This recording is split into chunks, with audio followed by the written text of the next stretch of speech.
Hey, welcome everybody. Thanks for joining in to today's show. I need to raise my seat a little bit. So if you're getting here after the fact, or you're here right when we started live, feel free to jump over to Twitch. That's where we're most active with people in chat. That way you can give feedback and ask us questions and things like that. Susan just sent a text. Hopefully she doesn't have to restart. I really think that you do. That has been my experience with the issue you're having when it won't give the right microphone. And it also, a lot of times, if you turn Bluetooth on and off, the quickest answer is to reset the computer. She can't hear us. Okay. I'm gonna just pop her off for a minute and put us like this. Hey, with that, we're gonna start the show.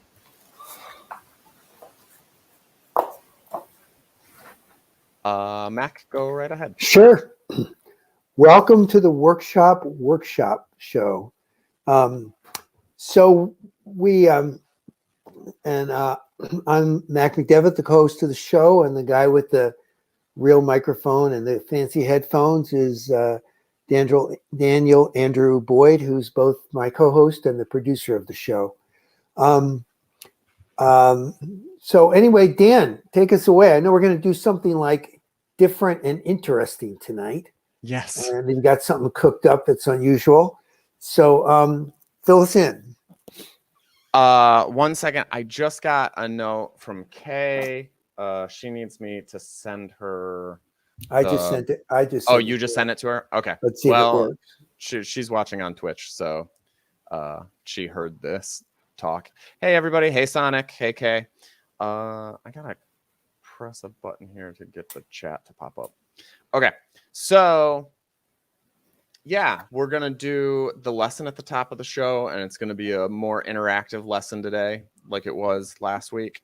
And then what we're going to work on is a bunch of story generation ideas, which is Great. a kind of common thing we do a lot of times on the first of the month. And so I think people like it. And yeah, so a little quick show and think up a bunch of ideas for stories. Let's give. Oh, there we go. Here's Kay, and hopefully Susan will be back soon. Hi. I like the new look.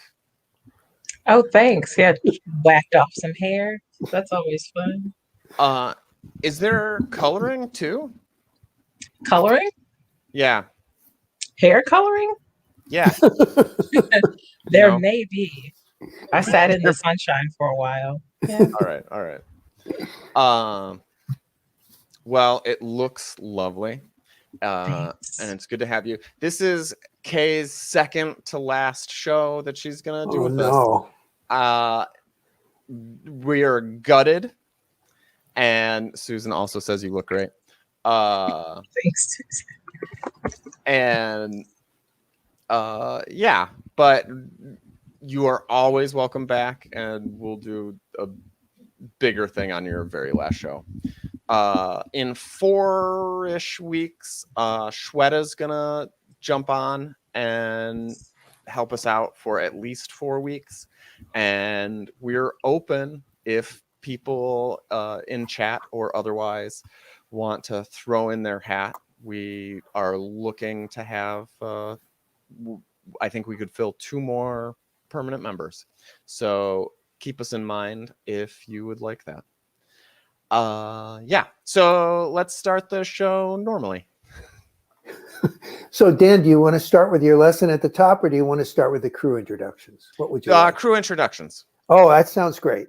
Okay, so I'm just going to call on people quickly, and the prompt tonight, and if you're in chat, you can use that as goes something like that. What's something about you or something that happened to you that you normally don't share with other people?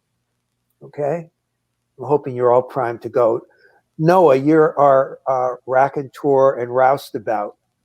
Would you start? I racked my brain on this one, and it was hard for me to think of anything. So I'm going to share my dreams with you because that's what nobody wants to hear. I basically never have nightmares. And if I have interesting dreams, they're just very bizarre, like renderings of what happened the day before. And I try not to tell people about my dreams, so now I'm sharing with you. Okay. Kay, how about you? You're our tender heart for at least these 2 weeks. I feel now inspired by Noah's soft confessions to talk about my dreams, which I usually can control them. I usually realize that I'm lucid dreaming or whatever, or I'm vividly dreaming, whatever the word is where you know you're dreaming, and I change weird things. It's almost always a nightmare when I know that I'm dreaming, and then I'm like, oh wait, we're gonna flip this around. And I don't know. I feel like that's weird. I swear I dream in color. People are like, we're not sure if you can see colors. Like, yeah, I can. And the last time I smelled smells in my dream. I looked around, did I leave a candle burning when I woke up? No candles. I've never heard anyone say that they can't dream in color. What about people. other people what about you two? Mac? I don't even know. That. I don't know if I dream in color or not. I'll have to check that out tonight. That is crazy. How old are you that you don't know whether you dream in color or not? Noah? I've never heard it, and I don't know. I don't think it matters to me. Like, I don't think I see things in that sense.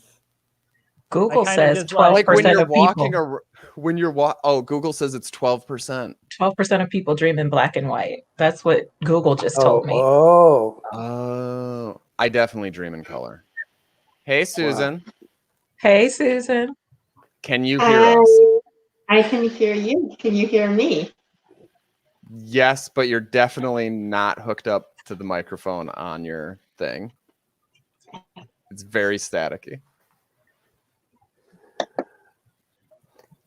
All right. Well, let's keep going here. Dan, how about you? I mean, it seems like you've shared like everything that's ever happened to you on this show, but are there things that normally you would not share with people?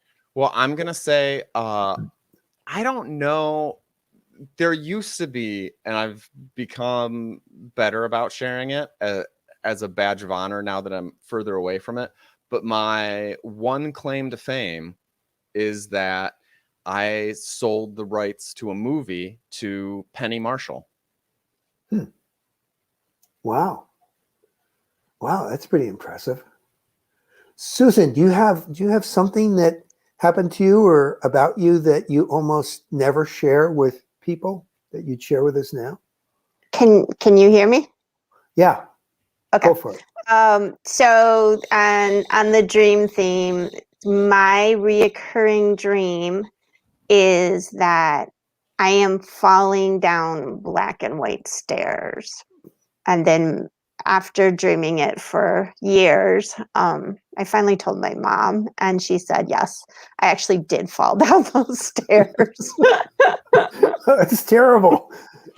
Well, I wish I could share the thing I'm going to share. I wish it was a dream, but it actually happened to me. And that's that once when I was teaching school in elementary school, I pooped my pants. Wait, while you were teaching? Yeah. Don't you laugh terrible. About this. I'm sorry. It was pretty terrible. But anyway, that sounds frightening. Yeah. But I maybe this is too much information, but I did figure out how to drive my car rapidly home without sitting on the seat. Challenge. We got some stuff in chat too. What do we have, Dan? Yeah, something I have never mentioned was that I was sitting 2 VIP boxes away from the Queen one time. Wow. Yeah, did it feel like there was an eminence? was there royalty, or was it like, wow, it's amazing how normal that person feels?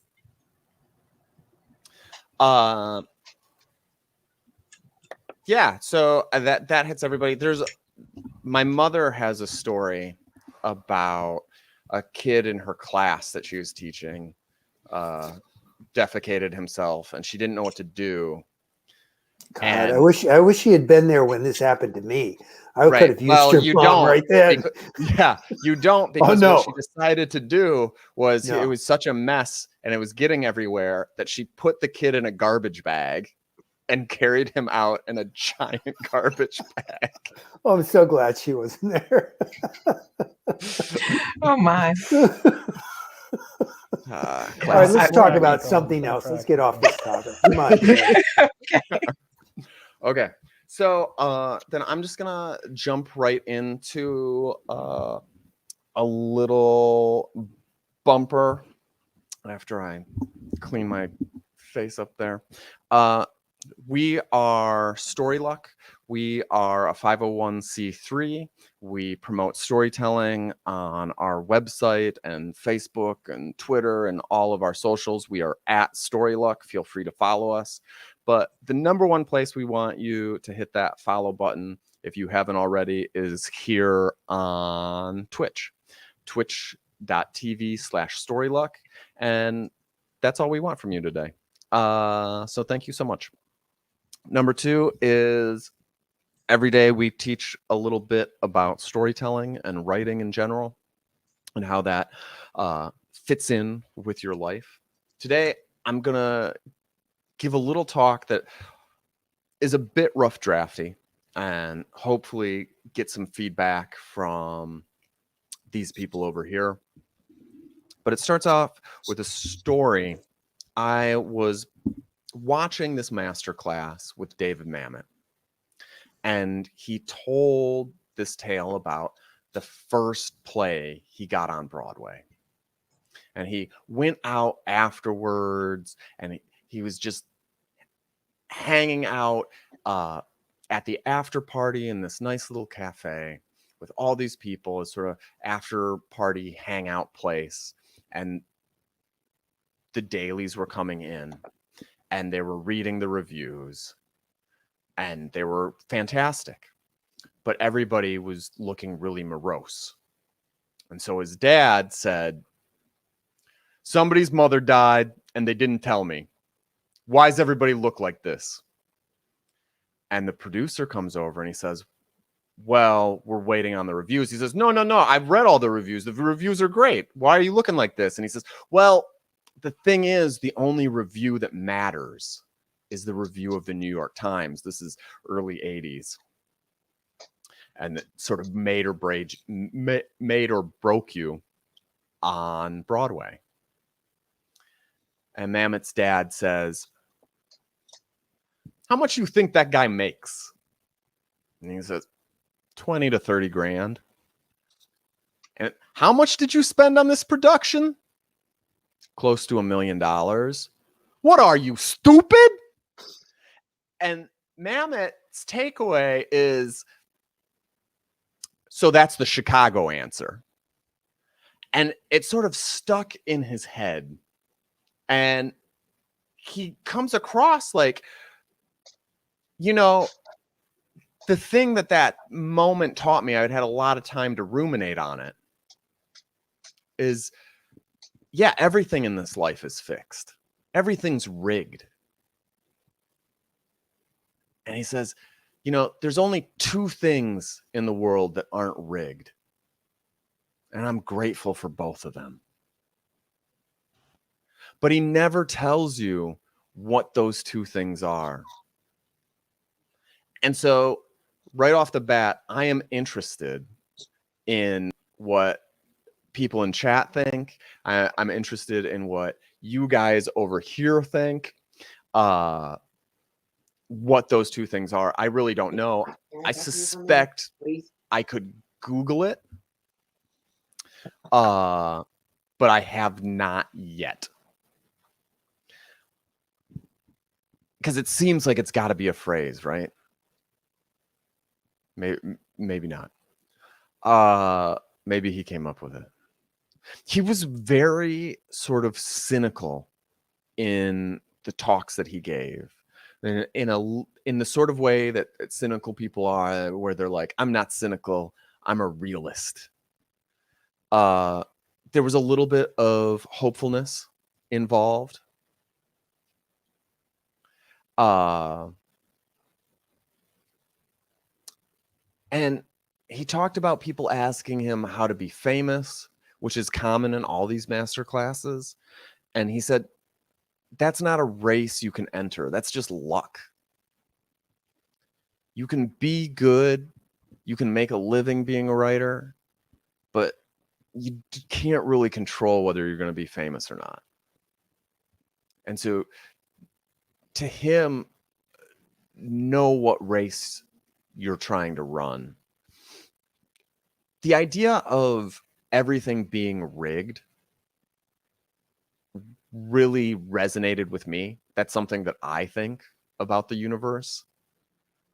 And I think also that there are a lot of people out there and a lot of books that talk about if you just do the process and get better,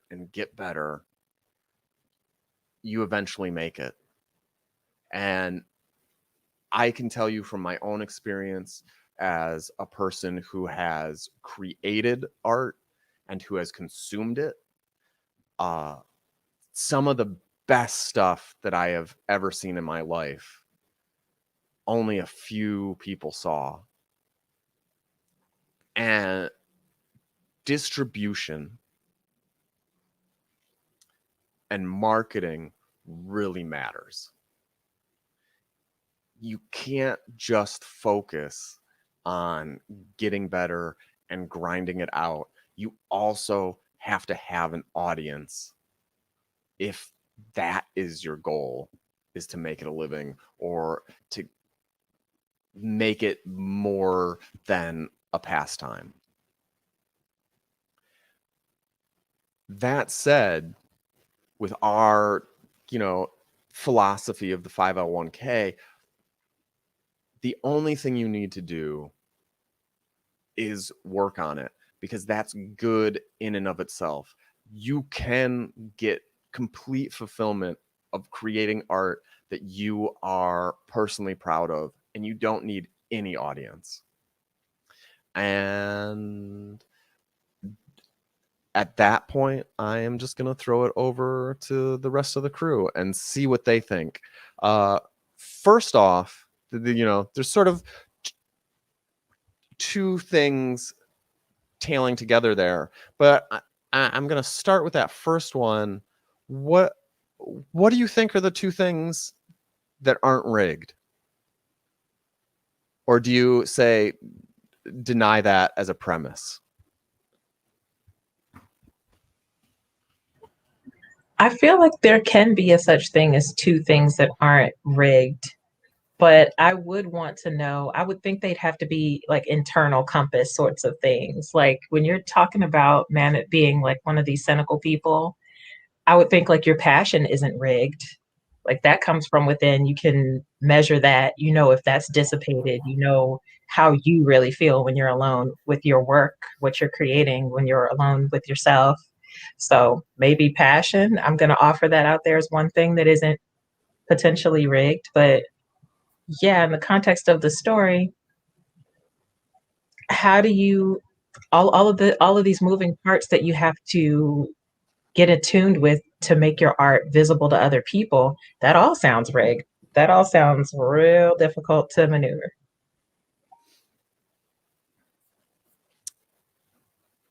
Dan, I don't really get the concept of rigged.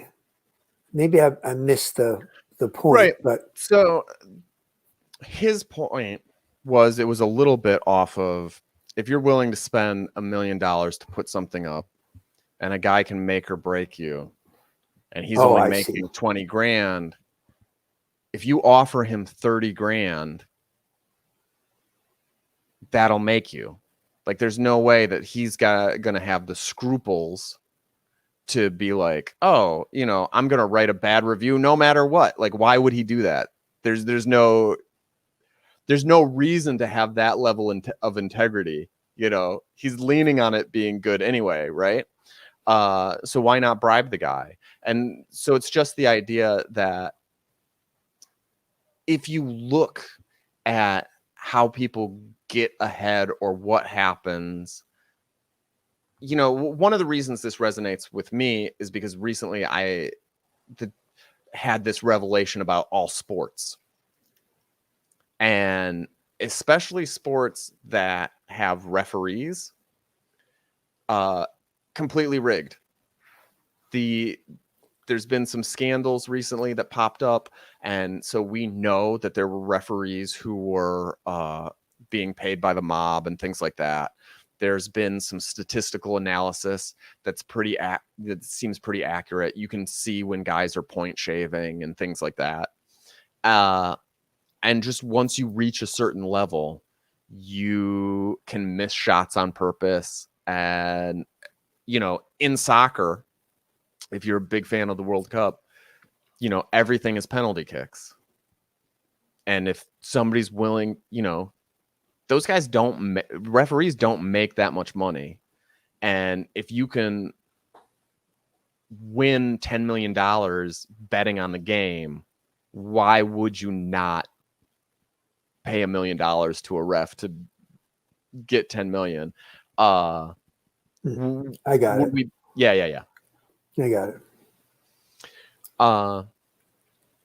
And so it's just like baffles me. You know, I like what Kay said, that there's internal compass stuff, that even if you become corrupted by money or whatever it is, your internal compass probably knows, right? It knows what was right and what was wrong. And so that can't be rigged. You can't be so, you know, nothing can screw with your internal compass. I think that's a good one. I mean, I think like the cliche would be that there's life and death, but I kind of think that those often can be rigged. Well, I guess it's this whole idea too of like, what kind of race do you want to run? As if it's all a race. Now, I remember this great story about this first Special Olympics, and the 6 starters headed out from the blocks running as fast as they could. I think it was like 100-yard dash, and all of a sudden one of them fell down, and they all stopped, and they went and they helped him up, and then they all ran together towards the finish line. So I guess what I think is like, what arena do you want to play in, or what venue, or what's your point, you know? So anyway, so my guess is that when there's money and power and prestige and all that involved, then there's real temptations to rig, you know? But that doesn't mean that has to happen in small venues. I mean, I've never heard of somebody at a Do Not Submit who somehow got more applause than they deserved because they promised to buy somebody a drink. I mean, that could happen, but it would have like no impact. You know what I mean? Yeah. Why would you? Why? It's like, yeah. So, I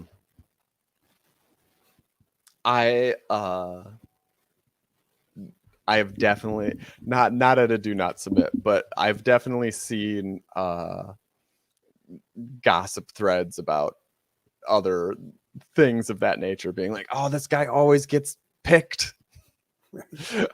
I bet you it's because he's friends with so and so, and they put his name carefully at the top of the hat, and stuff like that. Right. And there's the question of like, what good does it be to be that kind of cynical? I think there's a question of, what does it matter whether it's rigged or not? What you do kind of is the same steps. Well, wait, I think the other thing is, you know, like, what's the whole goal or the purpose, you know? Like for me, storytelling is a lot about building community and connection. Yeah. So how would you rig that? Why would you want to like rig that? It's the most satisfying storytelling experience in Story Circle I've ever had was 4 of us during COVID sitting around a campfire, you know, and telling stories and working at trying to tell better stories. You know, that it just didn't get any better than that. But it was all people in my community, that where we live. So I guess my tendency is to sort of like not get in the race at all, and just be aware of my own personal stakes. What's important to me. If I'm trying to build community, the last thing I want to do is somehow create external, judging or, any of that crap for to build a community, to build connections with people. So yeah. I'm gonna have Noah unmute and see what he has to say. Death and taxes. No, I'm kidding. I'm with Kay. I think your sort of your internal life, your motivations, your ethics, everything that springs from yourself, I would say is not rigged, right? You have some measure of control over that. And then the other thing was a little bit in the vein of Mac. I thought sort of the personal relationships that you establish, that's not rigged, right? You're sort of working together to make that happen. And that's a lot of that, half of that's on you or whatever. So those were the two things I thought about where you maintain some measure of control and outside forces are not so important. I'm going to go ahead and throw it to Susan next.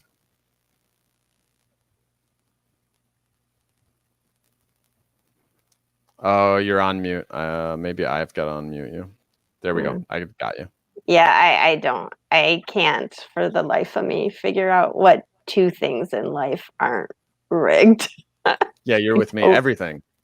Yeah, I don't know. I mean, because if rigged means they're like outside influences that, yeah, I can't think of anything where it's like all on me without an outside influence. I don't know what the answer is. I think we should all bombard him and ask him what it is. Okay, so what personal integrity, personal relationships, I think are the two answers that we came up with today. Is there anything that I'm missing from this one?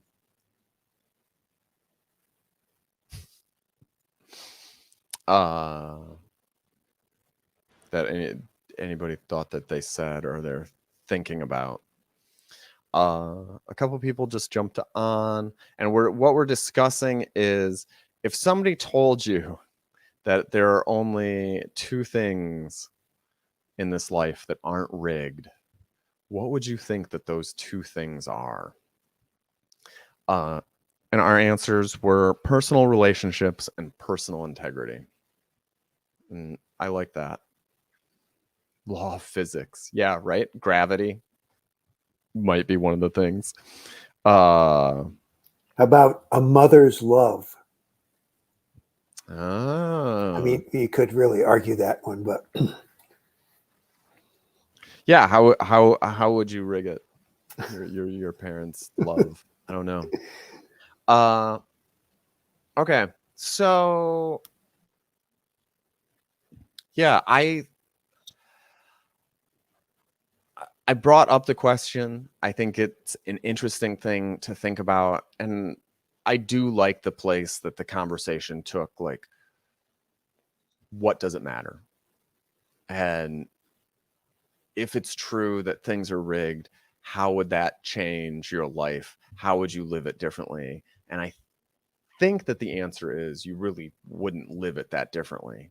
You would still want to live with this ideal of what your personal integrity is and move forward with that and just do the best that you can, because that's what brings you personal fulfillment, whether it be in art or business or whatever it is. If you have that guiding stuff and that sort of sense of self that is very rock solid, I think the other things don't matter. The externalities of what's going on with other people, you can't control that. Yeah. So that's interesting. Not an ideal I always live up to. probably rarely live up to, but I like that warm sense that gives me. And I like the idea of personal relationships and personal integrity being important, and people can't mess with them. Okay, so that said, we're going to go into story generation ideas and a little bit playing around with, I wouldn't use the term rigging, but I want to talk about relationships and how we can use story to build better relationships. And one of the ideas that I had, which isn't novel to me, and was in when we talked about the David Sedaris lectures, he talked about this. He talked about, I'm done with small talk. Small talk kills mood. It's not interesting. If you meet a new person and you start off with, hi, how are you? How's the weather? It just is boring. It sends people into autopilot. How or what do we do? How or why? What do we do to get rid of it? What are some good ways to enter it? And I'm going to say off the bat, one thing you can do when you're meeting a new person is to set that expectation for them, so it's not too startling, and you can say something like, hey, I've taken a vow against small talk. And then you go into your thing, right? Just give them a little bit. Be like, I'm done with small talk for the year. I've had enough of it. And so here's a question for the panel to jump in, and it can be a story or it can be a quick answer for you. What is the least favorite part of your favorite book? And you can take some time. If you want to start us off with just what your favorite book is, I'm sort of interested in that. Well, one of my favorite books is Shogun by James Clavell. Do you guys know that? Best adventure story I've ever read. But the book is really heavy. It's hard to read in bed. So that's my least favorite part of the book is just the fatigue of holding it up if I'm reading in bed. Yeah. But I think I've read it 4 times now. So, yeah. That's awesome. Noah, what's your favorite book? I don't read. I'm illiterate. No. Usually I say 100,000 million years of solitude or whatever it is, but it's been so long now that I barely remember it.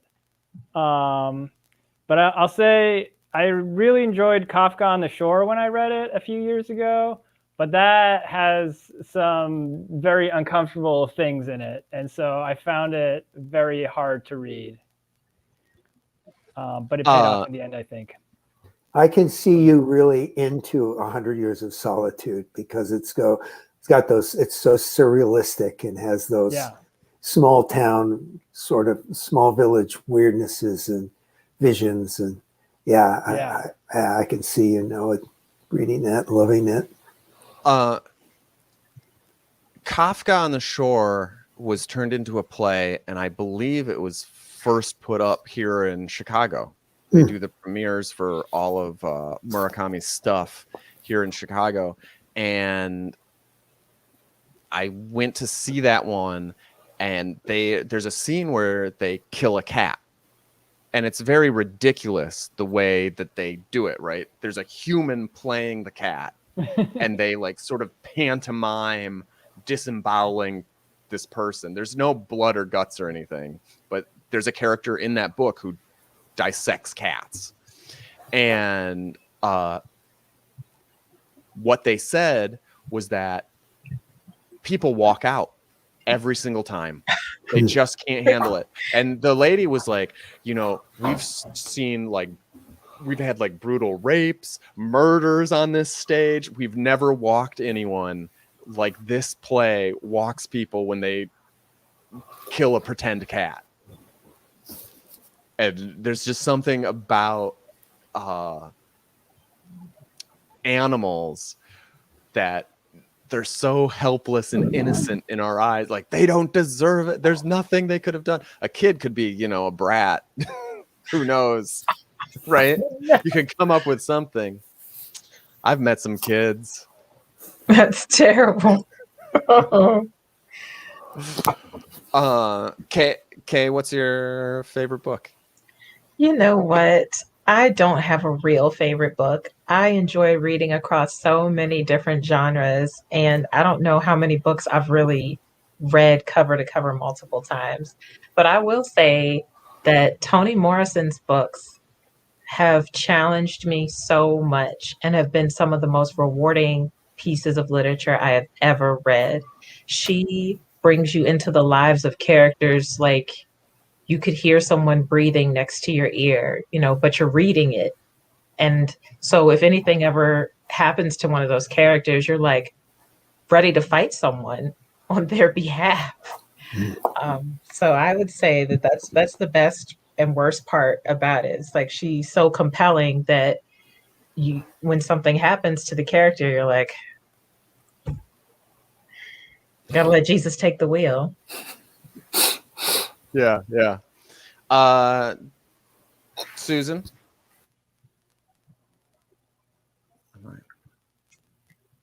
You muted yourself, Susan. So compared to everybody else on this panel, I am like the fluffy comedy person who doesn't want to think real hard. So my favorite book is The Silent Gondoliers, which is the author that did The Princess Bride. And he did another one just about is silly and is childish called The Silent Gondoliers. And that may be the only book I've ever read more than once in my life. Well, aren't the gondoliers supposed to sing to you in Venice? Is this about them going on strike or something? The gondoliers do not sing to you anymore in Venice. And this is the fairy tale of why. Oh my goodness. Oh. That sounds great. What is that guy's name? Do you know? It's like William Goldman. Goldman. Yeah. Yes. Yeah, The Princess Bride is great. If you have not read the book, it is fantastic, and it's very mind trippy if you're very into the movie, because there are some significant differences. It's that were made. You know, the movie is made to be a movie and be a good movie, and it's just very interesting how different that book is. Yeah, I think that these sorts of things, one, it generates ideas for us for like building out these stories and building out essays that we could write and do things on. You know, people are always interested in pop culture, and so these are all things we could build on to create more stories that would be viable and people would be interested in sharing. Your favorite book is also someone else's favorite book, right? And meeting those people will help build that community, and it's also a way to like get to know someone. And I'm just gonna throw it out to be like, what I've given there is like an idea for something you could say, rather than, you know, what do you do for a living, or what's your job, blah blah blah. Well, do people have go-to questions that they do when they first meet someone, or go-to questions after they've gotten to know them a little bit? I like, a friend of mine does this. He says, after he kind of meets somebody, says, well, what is important to you right now in your life? It's a good question. Yeah. Yeah, I like that a lot.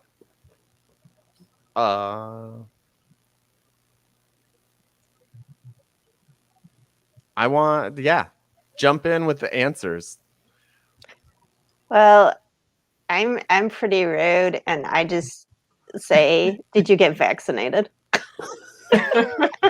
That's our new catchphrase. That is also the answer of what's important to Susan. What's important to you right now? Are you vaccinated? I like that. There's Why am I in this room with you? movie. I don't know if anybody here saw it. It was like a Netflix movie called Wine Country.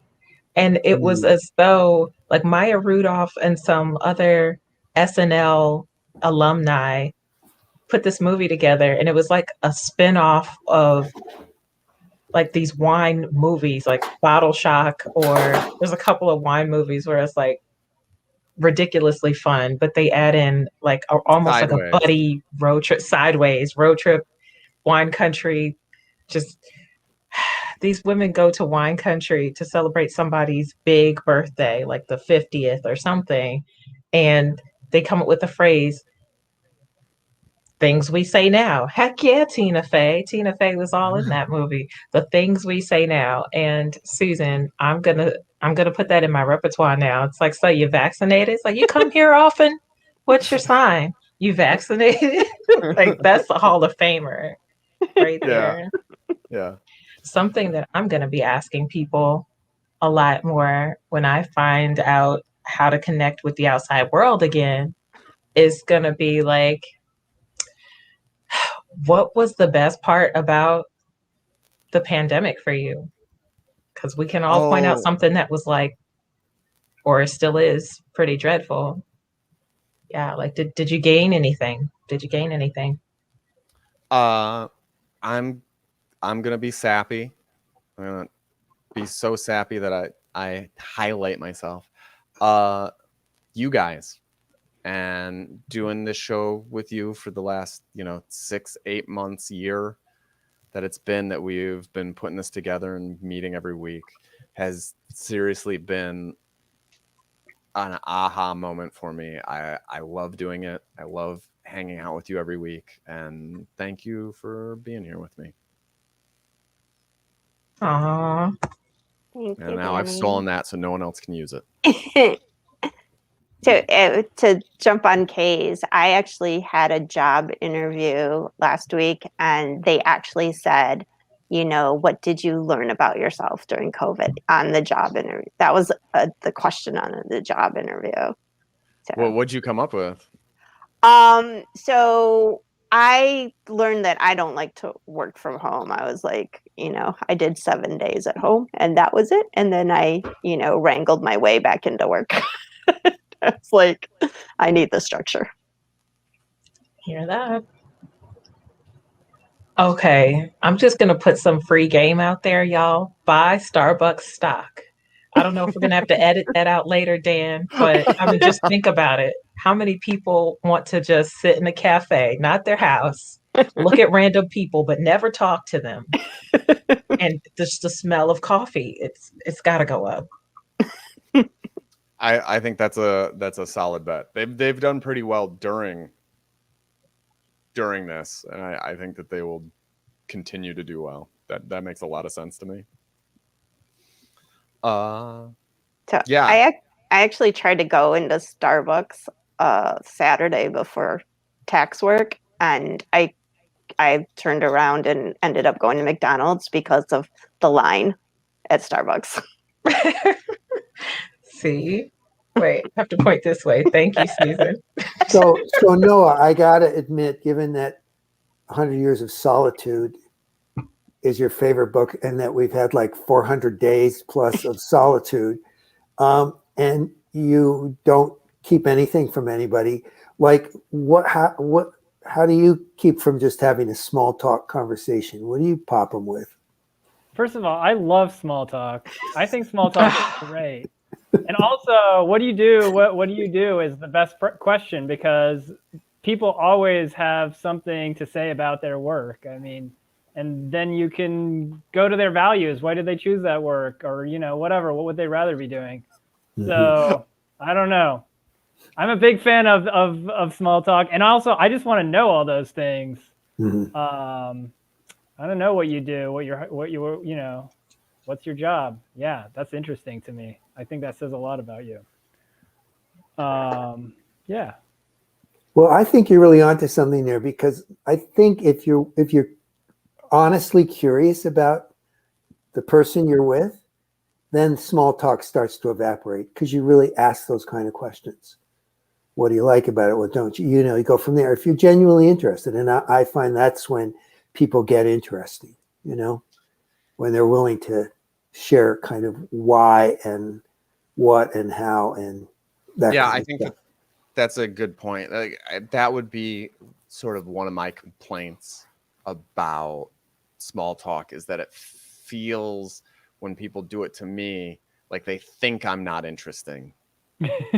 That's what I feel as, like, oh, you want to be on, you want to say, oh, how was your day? Okay, good, goodbye. I don't want this interaction. I want a smooth transition between seeing you and not seeing you.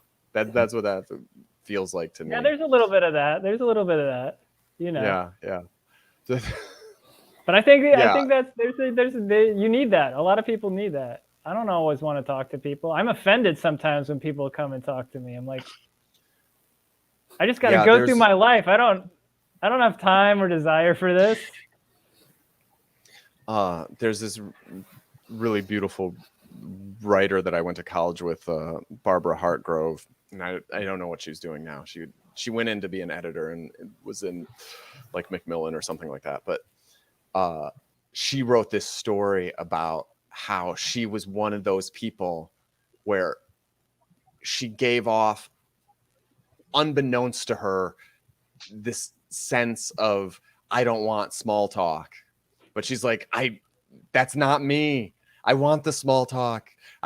Every elevator I've ever gotten on, somebody's like, oh, let me tell you about my hysterectomy. No, I don't want to know about your hysterectomy. I don't know. No, don't ask me about my broken arm. Don't ask me about what shade of lipstick I wear, or blah, blah, blah.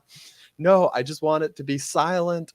You're in an elevator. I'm never going to see you again. I don't want to see you again. Hey, Dan, we got some answers from the audience about what did you gain during the pandemic. Nadia says, falling in love back with nature. And Time Plus Travel says, I really like working from home, but I don't like balancing 3 jobs. Yeah, that's good. Too many. Nadia is also into hiking, rollerblading, listening to the waves, listening to the birds singing. Nadia, I don't know where you've been spending the pandemic, but it sounds really good. Sounds really Staycation. Good. Yeah. Yeah. I ran across May 1st, I didn't know this, is Kite Day. It's like International Kite Day. And there was this mini group out, and they had 20, 30 kites up, and some of them were huge. And I was just like, there's so much fabric there. That's got to be $1,000 kite. And then I got into a little argument with the person I was with about how much kites cost. And so we went up, and I got into a conversation, and yeah, they would cost like $3-4 grand for these kites that these people had. And they explained to me, you want a wind that's between 8 miles and 15 miles an hour, and you just want it to be steady so that it goes up and stays straight. This is 24. This is too much. And you can see it goes up and down. They might break the string or pull the kite apart. And I was like, but let me tell you, for me as a viewer, it's zipping all around. This is the most exciting for me. But they said, yeah, next year when the pandemic's over, there's going to be thousands of us on this hill in Chicago getting ready for Kite Day, May 1st. So I have, I put it in my Google Calendar, and I'm all ready for it.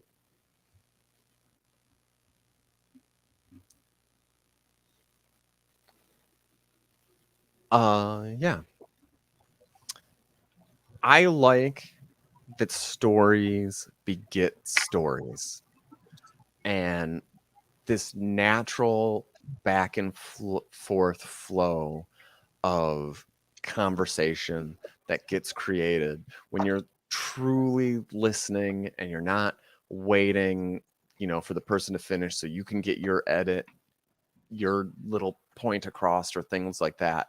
But you're talking about a piece of the puzzle that they said that sparked and excited you, and that creates this momentum of back and forth.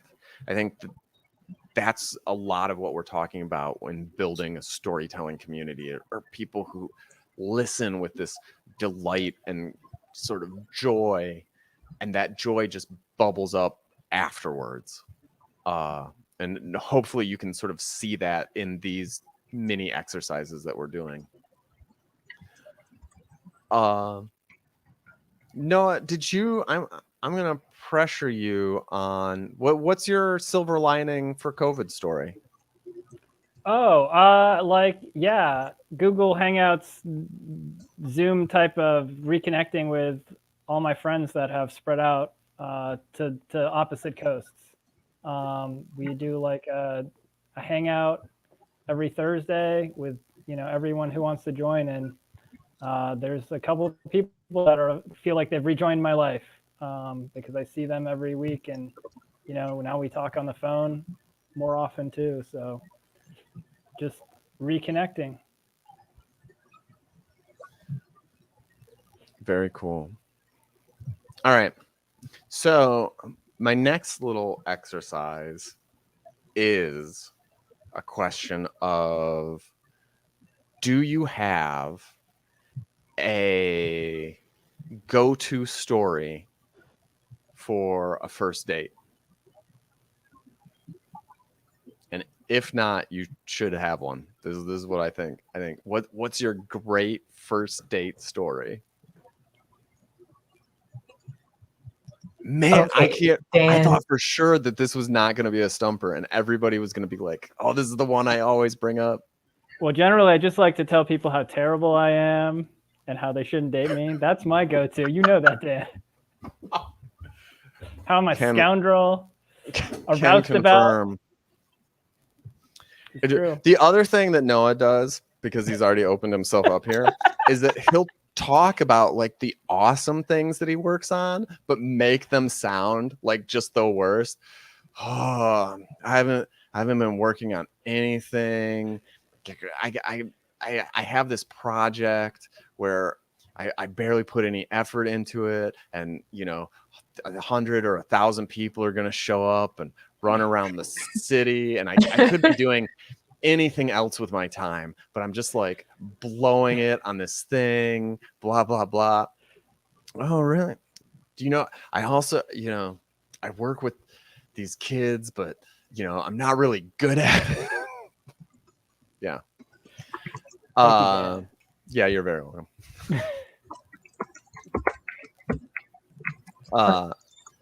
My first date thing was actually linked to Mac's tragic tale of being in front of the elementary school kids, and like things just took a turn. So it's not my story though. There's a storyteller in Chicago. I don't know if I can shout her out. She used to tell stories at the Silver Room, like this jewelry shop. And she told the story like masterfully of being on this date with this guy. She thought everything was going great. Her outfit's looking awesome. And she's like, oh man, we got these like tacos off this truck. I'm not feeling it. Like, I need to go to the bathroom. Okay, I'm going to make a quick exit. I'm going to tell him something real quick and I'm going to get away. And before she does, like, she like passes gas a little bit. She's like, oh, I know I need to get to the bathroom. Good grief. Then she realizes it was not just gas.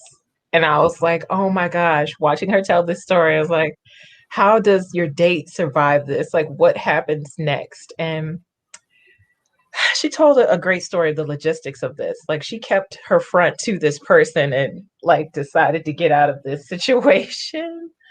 I don't remember all of the details. I think her name's Carla. I'm doing a terrible job of retelling her story, but that is what I think of when I think of first date stories. I was like, if you can survive that, if you had a date number 2 after that, Right. you When should be you're like, teaching classes. Yeah. worst first date So do you is tell a this, good first date story. Katie, you tell that story about that story on your first date? Or You you know just think what? about it?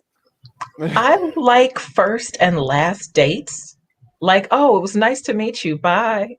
Like, so I don't know if there's like go-to content for me. I really like to be in that moment because it's like the moment. That's the moment. Hi, bye. But I should think about that. The first date tales. I've got some great first dates. I've got some great first dates. They just like turn into 7 years later. So I guess I don't have that many great first dates for this reason, but some first and last dates. Yeah. Like, okay, now first and last date, when you're saying that, I feel like originally I thought you meant that you were planning that out. Oh no, it's just, you Like, get this there is and going you're to be the last figuring it one. out. But you're like, you like it when the first and the last is the same date. Hmm. You're kind of, yeah. Life is short. In chat, somebody gave us a starter question to answer. And if we were on a date with them, this is what they would ask. If you could be a sound, what sound would you be?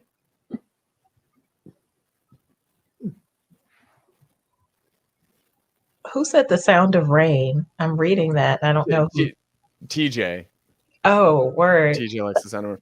I'm gonna throw back at TJ that rain sounds very different depending.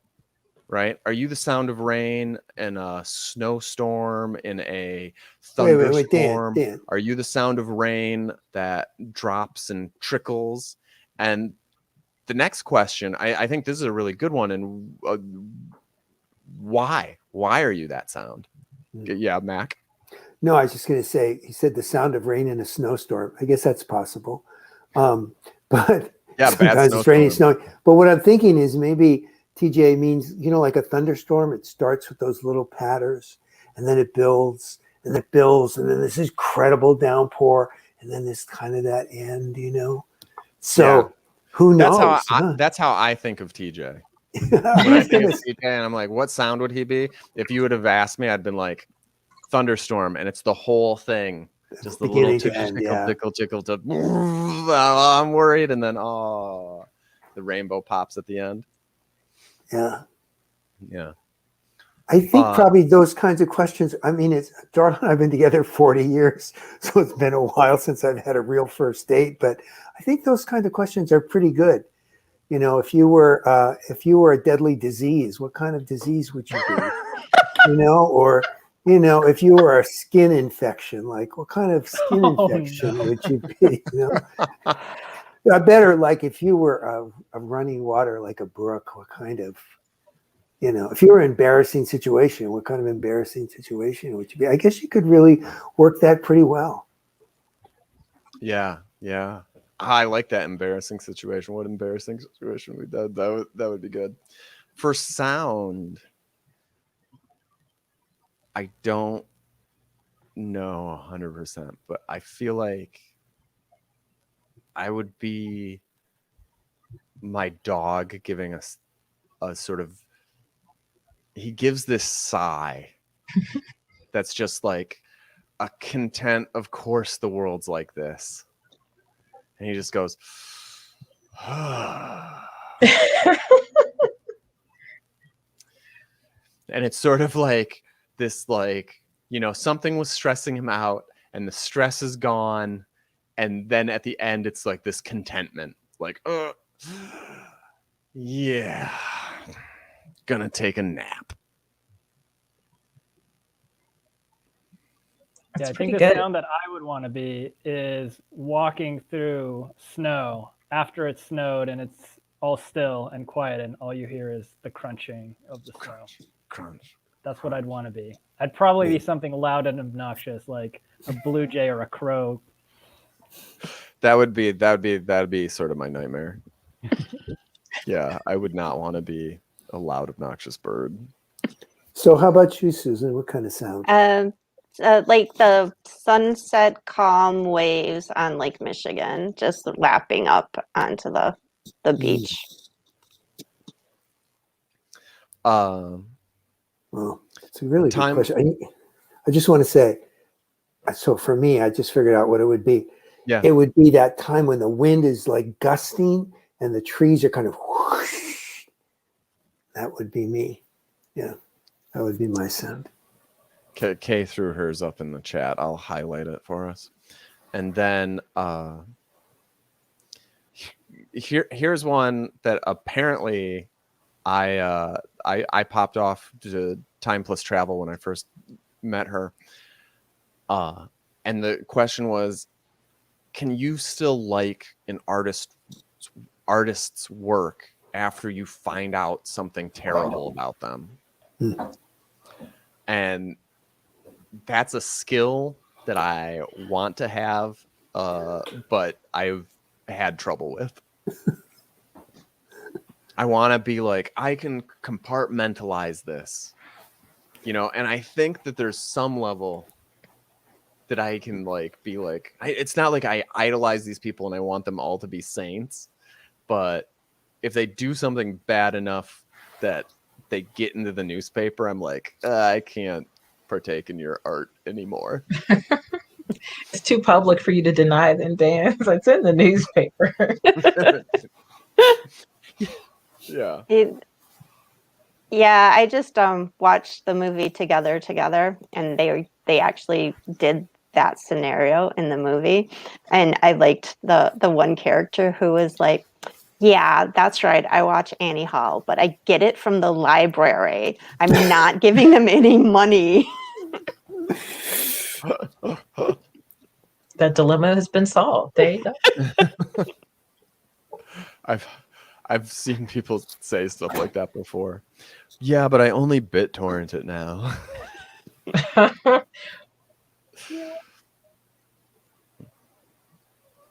Yeah, I think that doesn't do it for me. I think I just can't even enjoy it because it's all I can think about. And I don't even want to add to the Q factor. The people are seeing your stuff, which If seems somebody's a jerk, that's fine. I know some artists in real life, and it's like, oh, you're a jerk, and it kind of enhances the process for me. I'm like, that's great, because sometimes I think, there's the artist Aaliyah in my mind, and she had this really, soft voice, and she was fun, and it's like, in real life, was she really like, oh, cracking jokes and making everybody on the set like laugh all the time? She was in movies too. Like, I like to imagine that she's a different person than the image of her. So it's like, okay, you got an artist and you like their work. You meet them and they're a jerk.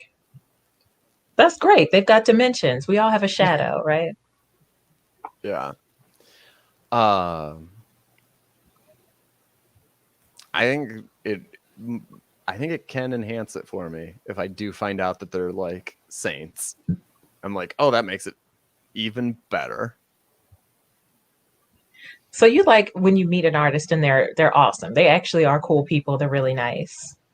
Yeah, I think it makes me more likely to like engage with their stuff afterwards and beam about it. Just in my mind. Meet the same people multiple times usually, and the first time they're usually a totally different way to me than they are the next time. This has happened like 3 times, so I'm like, okay, like that enhances my appreciation of them. I'm really like, you just didn't have the bandwidth that day. Good for you.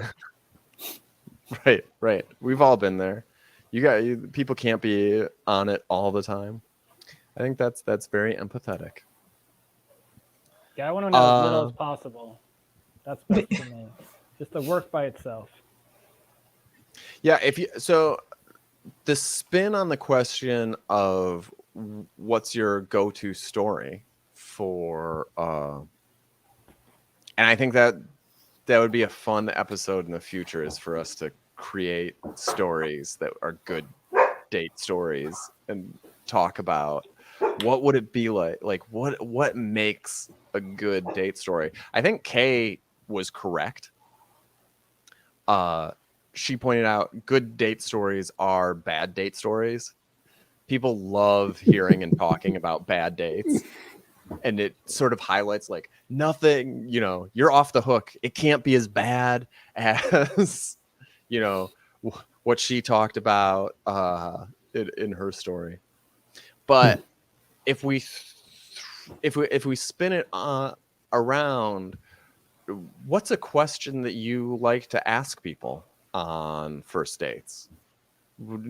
Is there stuff that you're looking for? I'm big into asking questions about art and specifically like music and stuff like that. And trying to get around being like, what's your favorite band? And one of my get around questions a lot of times is, what's the best musical experience you've ever had? I like that question.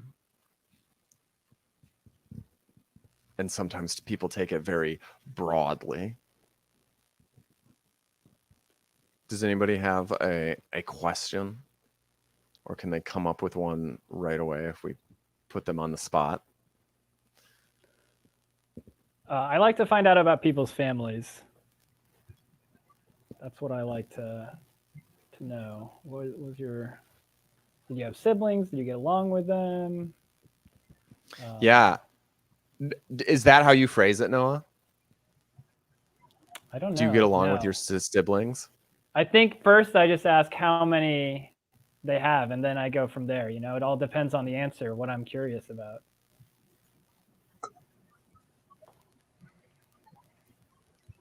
What else do I ask about? I usually very shyly ask them about their faith tradition. I'm interested in that. And that usually leads to something interesting. Can you act that out for us? I want to hear you shyly ask that question. I think I say, can I ask you about your faith tradition? Okay. That's what I say. That's a good way to do it. I'm going to start being obnoxious. Like when we go outside again, I'm not on dates. I have not intentionally not been on dates since before the pandemic. Like I took a year off of dating. And when I come back, I'm just going to be like, so who'd you vote for? Are you vaccinated? Like, you want kids? I'm going to go right there. So I think that'll be refreshing. And now you sound more like me, Kay. You inspired me, Susan. I was like, you're darn straight. I mean, if we're doing the online thing, I'm going to be scanning the profile. If you don't put it in the top, am vaccinated. Like, nope. Swiping. Like, and that's everybody's choice. Maybe some folks have something going on with them physically where it's not a good idea to get vaccinated, or there's not enough information for that, or what have you. But for folks where it's like recommended, do us all a favor, y'all. Do what you can. Do what you can. That's a first and last date scenario. So are you vaccinated? I don't believe in it. The earth is flat. Oh, look at the time.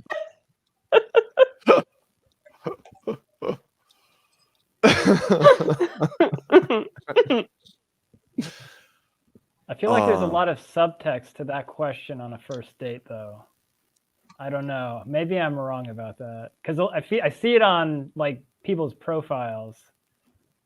Which part? The flat earth or? No, the vaccinated. The vaccinated. What do you think it's implying? What's the subtext? What's the hidden subtext? I think it's the same question as, so what are you looking for on this dating app? It's like a question about physical intimacy, right? Oh, no, I don't want to share an Uber with you if you're not vaccinated. I mean, like, this is going to get tricky, y'all. I really do wonder that, a nice way to phrase this, like, what are your thoughts on the COVID vaccine? Or, I don't know. Just right out there. Are you vaccinated? Which vaccine did you get? That might Yes, be that's good. the second Oh. question. You just and that's the assume that second- they did, right? Of course you did. Of course. No, how are the side effects? Dun, Oh, dun, dun. that's smart, Noah. That's good. You- And seriously, no hate for anybody who can't get the vaccine. Or there's a reason for you. No hate. It's all love. We want people safe out here. Right. She's just not going to go on a date with you. Yeah. What's the sound? What's a good question? You talked about family stuff. I'm interested in that. Does that spark for anybody like a favorite family story? If I tried it with you, Noah, like what would your banter be like? What story would you go to? I was like, tell me about what was it like growing up as Noah? Were there tons of brothers and sisters around? Me and my older brother were like a unit, and then there were like these underlings that I didn't really care about, which my brother has a much better relationship with my two other siblings because he was not as aloof as I was. Are you and I the like oldest? to tell the story of how my brother always got lost, and that was just sort of his thing. He'd go missing. And one time, are you the oldest? I'm the oldest. Okay, and who's getting lost in the range? Middle, Gabriel, youngest? the youngest, right? Yeah, it's always the he hasn't youngest. been around as long, so we don't really notice if he's missing, right? Oh no. Yeah, no. And one time we were at a zoo, and there was a river that ran through the zoo, and we were heading out of the zoo after having spent a long time there, and suddenly these two people run over and are like, Dr. Firestone, is this your son? And it was two of his graduate students had found my little brother wandering around, not terribly upset, but a little upset.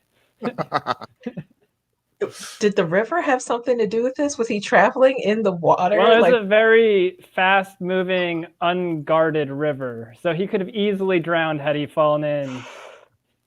Oh no. I'm glad it ended the way you told the ending of the story. Yeah. So I still got a little brother. It's all good. So what I was trying to convey is how irresponsible my family is. That's like the last place you want to lose, like a very 4-year-old or whatever kid that he was at the time. I like that turn of phrase. A very 4-year-old. That's funny. That's good. Yeah, that's a great story. That's one worth playing with. What's everybody else's brother and sister situation? Susan's, I know, obviously. That's good. Glad you know it, Dave. I have a little brother. Yeah, that gap in age is a doozy. He's 14 years younger than I am.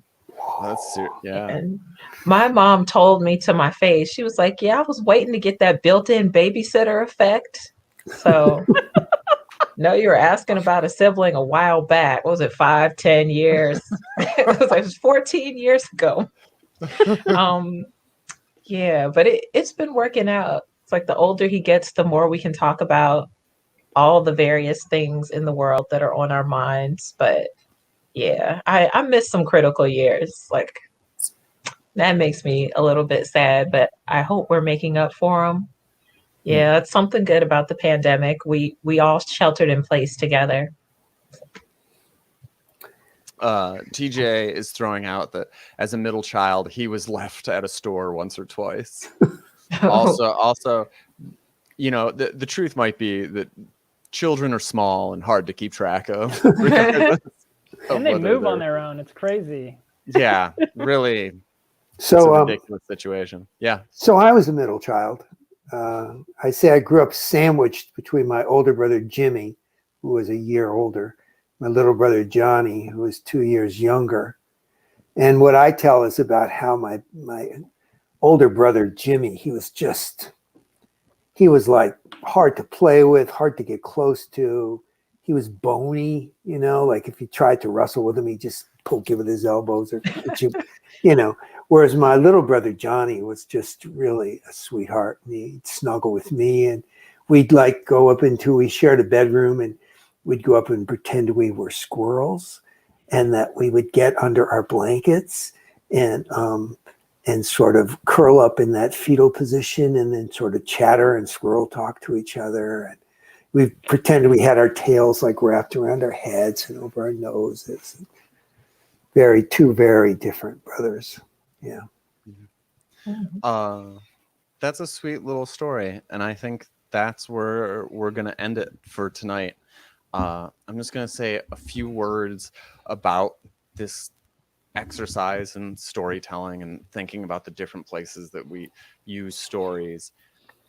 I think if you look back at this episode, whether you watch it later or just think on it in your mind, one of the things you'll notice is there's stuff that we have learned to do intuitively and stuff that takes practice. And it's something you can look into. And some of that is like, are we getting to the stakes really quick? Is that, do they make sense? Can you follow the path of that story, whether it's about, you know, your favorite concert that you went to or the worst part of your favorite book? Does it stay logically consistent? And is there a little poetry that, you know, Mac did there about the squirrel tail sort of wrapping around and stuff like that? I think all of us at some point had some really good turns of phrases that are there sometimes spontaneously and sometimes because these are stories that people ask and we've thought about and we've told before. And getting good at this process filters in, and you'll have these sort of unconscious eureka moments where I did something really cool, even outside of the stage, and it helps bolster that community and the relationships that you are building in your life. If you're up for hanging out with us, we are going to hang out in Discord afterwards, and I'm going to grab that link real quick and share it with you. And we'd love to hear stories about your family or your various experiences. And we'll be hanging out there for, 20 to 30 minutes, and we'll see you in 5. Thank you for doing the show with us, and good night if we don't see you in a little bit. Take care. Bye. Night, everybody. Hope to see you.